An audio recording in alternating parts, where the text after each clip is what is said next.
அஸ்ஸலாமு அலைக்கும் வரஹ்மத்துல்லாஹி வபரகாத்துஹு. அன்பார்ந்த சகோதரர்களே, சமீபத்தில் சகோதரர் தைமியா அவர்கள் ஒரு இஸ்லாமிய அமைப்பினுடைய முக்கிய பொறுப்பில் இருந்த இவர் மரணமடைந்திருக்கின்றார்கள். இந்த சகோதரர் பல்வேறு இஸ்லாமிய அமைப்புகளிலே அவர் இணைந்து பல தொண்டுகளை சமுதாயத்துக்கு ஆற்றியிருக்கின்றார்கள். அல்லாஹ் அவருடைய பாவங்களை மன்னிக்க போதுமானவனாக இருக்கின்றான். என்னுடைய இந்த சகோதரனுடைய மறுமை வாழ்க்கை சிறப்பான முறையில் அமைவதற்காக பிரார்த்தனை செய்ய வேண்டிய கடமையும் பொறுப்பும் நம் அனைவருக்கும் இருக்கின்றது.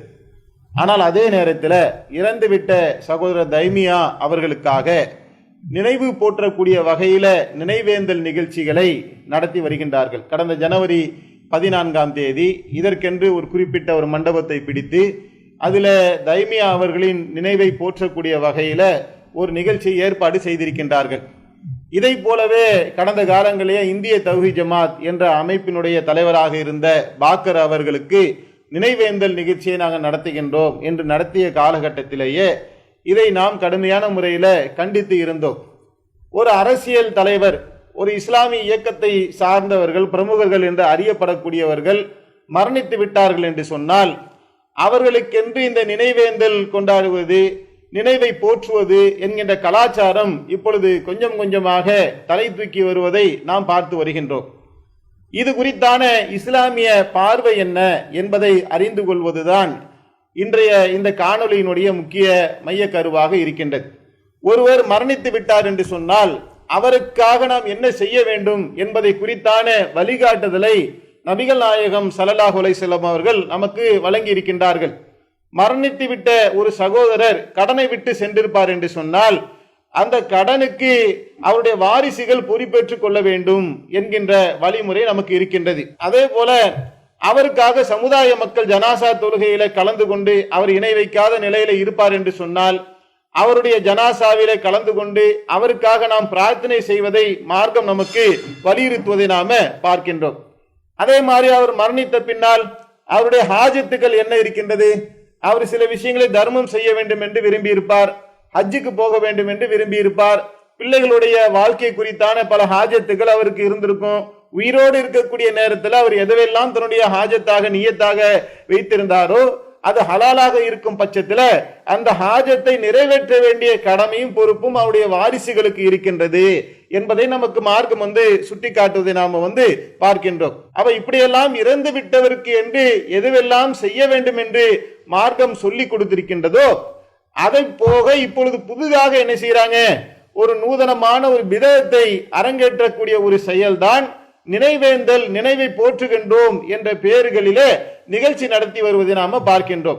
நபிகள் நாயகம் ஸல்லல்லாஹு அலைஹி வஸல்லம் அவர்கள் இது குறித்து நமக்கு பல முறை நமக்கு எச்சரிக்கை செய்திருக்கின்றார்கள். அவங்க சொன்னாங்க, என்னுடைய அடக்க ஸ்தலத்தை வணக்க ஸ்தலமாக நீங்கள் ஆக்கிவிடாதீர்கள். யூத நசாராக்கள் எப்படி தங்களுடைய நபிமார்களை வரம்பு மீறி புகழ்ந்தார்களோ அதுபோல என்னை நீங்கள் புகழ்ந்து விடாதீர்கள் என்று நபிகள் நாயகம் ஸல்லல்லாஹு அலைஹி வஸல்லம் அவர்கள் சொன்னார்கள்.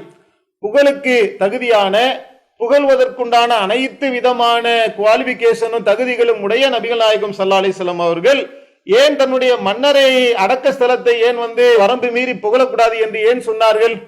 இந்த புகழக்கூடிய ஒன்றின் மூலமாகத்தான் அனைத்து பிதத்துகளும் அரங்கேறுகின்றது. தர்கா வழிபாடுங்கிறது ஒன்று எப்படி வந்துச்சு? ஒரு நல்ல மனிதர் என்று சமுதாயத்தில் யார் அறியப்பட்டவராக இருந்தார்களோ அறியப்பட்ட அந்த மனிதர்களை அந்த குடும்பத்தார்கள் என்ன செய்வாங்க, அந்த போட்டோக்கு மேல ஒரு ஊதுபத்தி சொருவாங்க, அப்புறம் மாலையை போடுவாங்க. அப்புறம் கொஞ்ச நாள் என்ன செய்வாங்கனாக்கா அதற்கு பின்னாடி ஒரு சமுதாயம் வரும், வெறும் ஊதுபத்தியும் மாலையும் போட்டா பரவாயில்லையா, நம்ம அவர்கிட்ட என்ன செய்வோம், ஒரு தேங்காயை உடைச்சி வைப்போம் வாங்க. அப்புறம் அவர்கிட்ட உண்டியல ஒண்ணு வைப்பாங்க, அவர்கிட்ட அவரே பிரார்த்தனை செய்வாங்க. அப்புறம் என்ன செய்வாங்கனாக்கா அதை மேலும் அதிகப்படுத்தி கடவுளாக கும்பிடக்கூடிய அளவுக்கு போய்விடுவார்கள். நீங்க தமிழகத்தை எடுத்துக்கீங்களேன், எம்ஜிஆர் ஒரு தலைவர் இருந்தாரு, அவர் ஒரு அரசியல்வாதியாகத்தானே இருந்தாரு. அப்புறம் அவருக்கு எம்ஜிஆரே கடவுளாக வழிபடக்கூடிய அளவுக்கு ஏன் சென்றார்கள்? ஜெயலலிதா அவர்களை இதே தெய்வம் என்று ஏன் போற்றுகின்றார்கள்? யாரெல்லாம் யாரையெல்லாம் ரசிப்பார்களோ ரசிக்கக்கூடிய அந்த ரசிகன் அவரை ரசித்து விட்ட காரணத்தினால், அவரை நேசித்து விட்ட காரணத்தினால் அந்த நேசத்தினுடைய எல்லை எது வரைக்கும் போகும் என்று சொன்னால் அவரை வழிபடக்கூடிய அளவுக்கு சென்று விடக்கூடிய நிலையை நாம பார்க்கின்றோம். இதனால் நபிகள் நாயகம் ஸல்லல்லாஹு அலைஹி வஸல்லம் அவர்கள் என்ன செஞ்சாங்கன்னா, இந்த மரணித்தவருடைய விஷயத்துல ரொம்ப கவனமாக பல வழிகாட்டுதலை நமக்கு வழங்கி இருக்கின்றார்கள். உயிரோடு இருக்கக்கூடிய நேரத்துல மரணித்து விட்டவருங்கிறத விட்டுருங்க, உயிரோடு இருக்கக்கூடிய நேரத்துல அல்லாஹுடைய தூதர் ஒரு சபைக்கு வருவார்கள் என்று சொன்னால் தன்னுடைய தோழர்கள் தனக்காக மரியாதை செலுத்தும் நிமித்தமாக எழுந்து நிற்பதை நபிகள் நாயகம் ஸல்லல்லாஹு அலைஹி வஸல்லம் அவர்கள் தடை செய்தார்களே, இது ஏன்? இது அவன் மனிதன் என்பவன் அனைவரும் சமமானவன் தான், இரையச்சத்தின் அடிப்படையிலே தான் அவனுக்கு உண்டான தகுதி நிர்ணயம் செய்யப்படுகின்றது என்பதை சொல்லக்கூடிய ஒரு மார்க்கத்துல நாம இருந்து கொண்டு இது போன்ற ஒரு காரியங்களை செய்வது மார்க்கத்துக்கு எதிரானதாக இல்லையா? இப்ப நான் நபிகள் நாயகம் ஸல்லல்லாஹு அலைஹி வஸல்லம் வாழ்க்கையை தானே அல்லாஹ் நமக்கு முன்மாதிரியாக ஆக்கி இருக்கிறான். ஒரு முஸ்லிமுக்கு, ஒரு இஸ்லாமிய இயக்கத்தை சார்ந்தவர்களுக்கு எது அவர்களுடைய வாழ்வியலாக இருக்க வேண்டும்? தான் மனசுல பட்டதெல்லாம் செஞ்சுட்டு போயிட முடியுமா? நபிகள் நாயகம் ஸல்லல்லாஹு அலைஹி வஸல்லம் அவர்கள் உயிரோடு இருக்கின்ற காலகட்டத்தில் அவருடைய முதல் மனைவி அன்னை கதிஜா அம்மையாரை அவ்வளவு நேசித்தாங்க. எந்த அளவுக்கு நேசித்தாங்க? கதிஜா அம்மையாருடைய மறைவுக்கு பின்னால் அவருடைய சகோதரியுடைய குரலை கேட்டால் கதிஜாவுடைய குரல் கேட்கின்றது என்று அவர்கள் என்ன செய்வாங்க? நபிகள் நாயகம் ஸல்லல்லாஹு அலைஹி வஸல்லம் அவர்கள் அப்படி அவருடைய நினைவிலே இருந்தார்கள். அப்படியெல்லாம் கதிஜா அம்மையாருடைய அந்த நினைவில் இருந்த அல்லாஹுடைய தூதர் அவருக்காக வருடம் நினைவேந்தல் நடத்தினார்களா? இதுதானே நமக்கு ஃபாத்திஹா என்கின்ற ஒன்றில் கொண்டு போய் விட்டது. இதைத்தான் இந்த ஃபாத்திஹாவை வருஷ ஃபாத்திஹா, 40ஆம் ஃபாத்திஹா, 3ஆம் ஃபாத்திஹா என்று ஓதுவதற்கான அடிப்படை காரணம் இங்கிருந்து தானே ஆரம்பிச்சது. இப்படி அல்லாஹுடைய தூதர் கதிஜா அம்மையாருக்காக அவர்கள் நினைவேந்தல் நடத்தினார்களா? நினைவை போற்றினார்களா? அல்லது போற்றுவதற்குண்டான அம்சம் கதிஜா அம்மையார் இடத்துல இல்லாமல் இருந்து விட்டதா? நபிகள் நாயகம் ஸல்லல்லாஹு அலைஹி வஸல்லம் அவர்களுக்கு வஹி வந்த நேரத்தில் அவர்களுக்கு ஆறுதல் சொல்லி அவர்களை அரவணைத்து அவர்களுக்கு பக்கபலமாக நின்றவர்கள் அன்னை கதிஜா அம்மையார் அவர்கள். போற்றுதலுக்குண்டான பல குணாதிசயங்களை பெற்றவர்கள் அன்னை கதிஜா அம்மையார் அவர்கள். தன்னுடைய பொருளாதாரத்தை அல்லாஹுடைய பாதையில செலவழித்தவர்கள் அன்னை கதிஜா அம்மையார் அவர்கள். அவ்வளவெல்லாம் சிறப்புக்குரியவர்களாக இருந்தார்களே, அவர்களை நபிகள் நாயகம் ஸல்லல்லாஹு அலைஹி வஸல்லம் அவர்கள் நினைவேந்தல் நிகழ்ச்சி நடத்தி நினைவை போற்றக்கூடிய வகையில ஏதாவது ஒன்றை நமக்கு உருவாக்கி காட்டினார்களா? அல்லது நபிகள் நாயகம் ஸல்லல்லாஹு அலைஹி வஸல்லம் அவர்களை அவருடைய தோழர்கள் உயிருக்கு உயிராக நேசித்தார்களே, அவருடைய விரல் அசைவில உயிரை கொடுக்கக்கூடிய அளவுக்கு அல்லாஹுடைய தூதருடைய கட்டளைகளுக்கு கட்டுப்படக்கூடியவர்களாக இருந்தார்களே, அந்த நபி தோழர்கள் அல்லாஹுடைய தூதருடைய மரணத்துக்கு பின்னால் அவர்களுக்காக நினைவேந்தல் நடத்தினார்களா? அப்படி நினைவேந்தல் நடத்த சொல்லி நபிகள் நாயகம் ஸல்லல்லாஹு அலைஹி வஸல்லம் அவர்கள் வழிகாட்டி இருந்தால் அதை அவங்க செஞ்சிருக்க மாட்டாங்களா?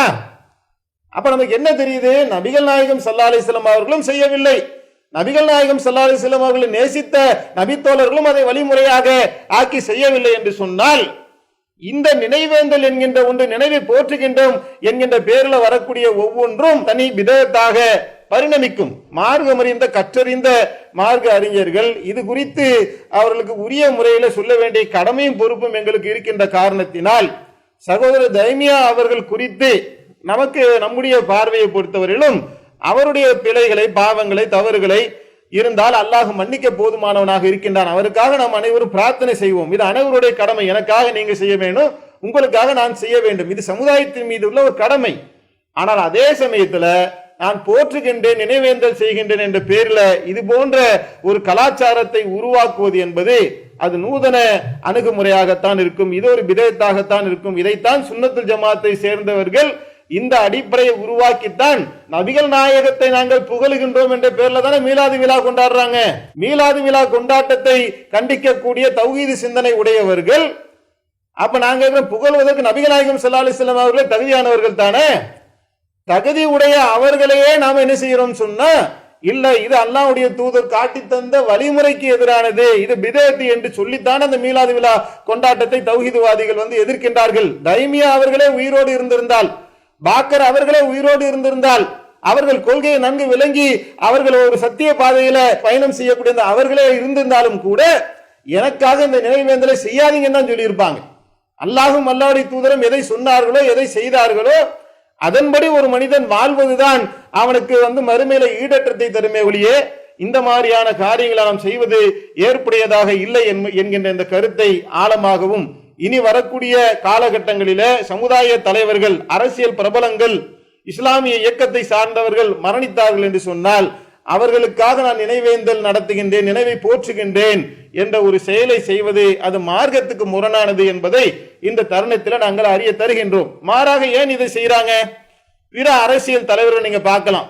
சமுதாயத்தில் பரவலாக அறியப்பட்ட ஒரு சினிமா டைரக்டராக இருப்பார், ஒரு பெரிய அரசியல்வாதியாக இருப்பார், தொழிலதிபராக இருப்பார், மியூசிக் டைரக்டராக இருப்பார். இவங்கெல்லாம் மரணித்து விட்டார்கள் என்று சொன்னால் அங்க என்ன செய்வாங்கன்னா ஒரு வீடியோ கேமரா வச்சுக்கிட்டு 10 பேர் நிற்பாங்க. அந்த மரணத்திற்கு பார்க்க வரக்கூடியவர்கள் அந்த மையத்தை பார்த்து விட்டு, ஜனாசாவை பார்த்து விட்டு பேட்டி கொடுப்பார்கள்.